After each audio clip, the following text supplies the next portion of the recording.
നമസ്കാരമുണ്ട്. നമ്മുടെ കേരളം കടന്നുപോയിക്കൊണ്ടിരിക്കുന്ന സാഹചര്യങ്ങളിലൂടെ കണ്ണോടിച്ചപ്പോൾ ഒരു കവിത എഴുതാൻ തോന്നുണ്ടായി. ആരെയും അവഹേളിക്കുവാനോ അപകീർത്തിപ്പെടുത്തുവാനോ ഒന്നുമല്ലെങ്കിലും നമ്മുടെ നിലവിലെ സാഹചര്യത്തെ ഉൾപ്പെടുത്തിക്കൊണ്ട് തയ്യാറാക്കിയ ഒരു കവിതയാണ്. ഇഷ്ടപ്പെടുകയാണെങ്കിൽ എല്ലാവരിലേക്കും എത്തിക്കുവാൻ ശ്രമിക്കുക.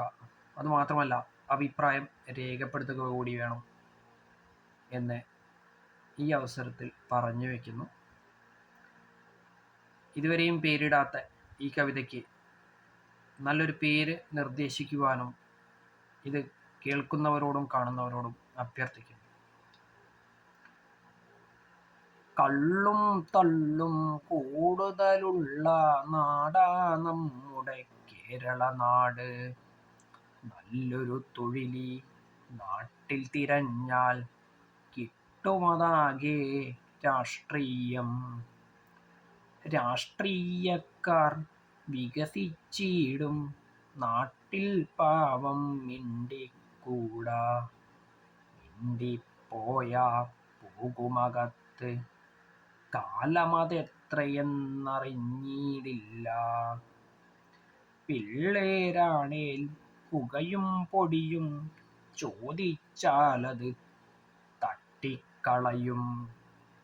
പിള്ളേരെന്നൊരു പേരു പറഞ്ഞ ശിക്ഷയതില്ല രക്ഷിച്ചിടും. വെള്ളക്കാരൻ പോയിട്ടനവധി നാളുകളായി നാട്ടിൽ നിന്ന്. എന്നാൽ അവരുടെ നിർമ്മിതി പലതും ഇന്നുമതുണ്ടേ നമ്മുടെ നാട്ടിൽ. കാരണം അവരുടെ നിർമ്മിതിയെല്ലാം കള്ളപ്പണിയത് അല്ലാത്തതിനാൽ.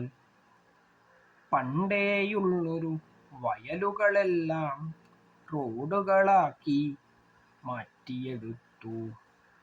ഇന്നിപ്പോളാ റോഡുകൾ പലതും തോടിൻ രൂപം പ്രാപിച്ചല്ലോ. ശകടം പലതും ഇതിലൂടോടി കേറി പലതും കട്ടേ മുകളിൽ.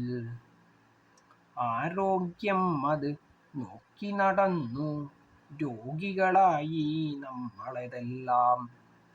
കാശുള്ളോരത് രോഗം മാറ്റാൻ പോവുകയില്ല സർക്കാരിൽ.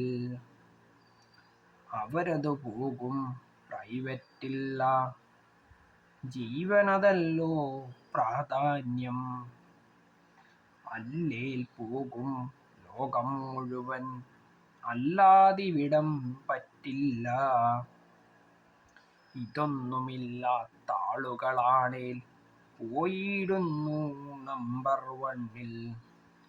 ഭാഗ്യമതുള്ളോർ രക്ഷതു നേടി പോന്നിടുന്നു സ്വന്തം വീട്ടിൽ.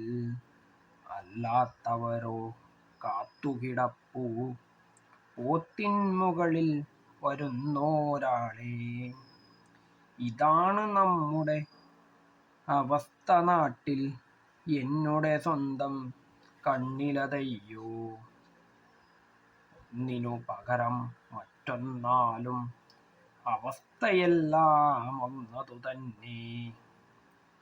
ഇനി ചൊല്ലേണം കേട്ടോരെല്ലാം ചൊന്നതു മുഴുവൻ നേരോ എന്ന്. എന്തിനു കുറ്റമതങ്ങനെ പറയണം പണ്ടൊരു വിദ്വാൻ ചൊന്നതിനയ്യോ. നമ്മുടെ നാടൊരു ഭ്രാന്താലയമാ. കേരള നാടൊരു ഭ്രാന്താലയമാ.